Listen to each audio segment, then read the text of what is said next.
એના માટે સચિન ભાઈ ખૂબ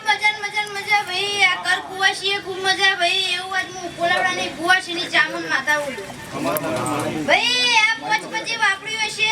તો જગતમાં તમને આ દેવ હુના નહીં મેં કહું બોલું છું આ દેવના હું લગ્નો કર્યો હશે તો આ દેવ તમને જગતમાં હુના નહીં મેં કહું સચિનભાઈ આવું હું ચામુંડ માતા બોલું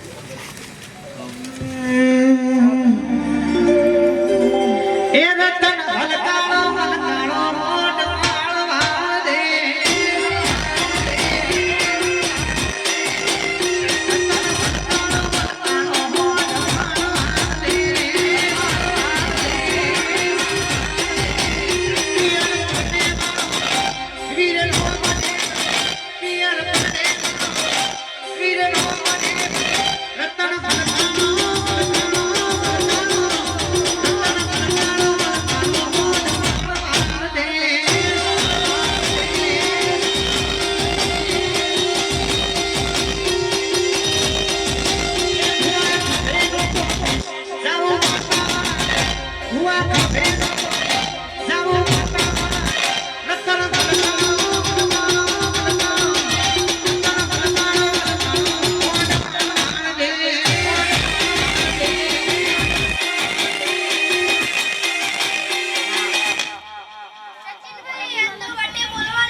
ઢોલ વાગશી ભાઈ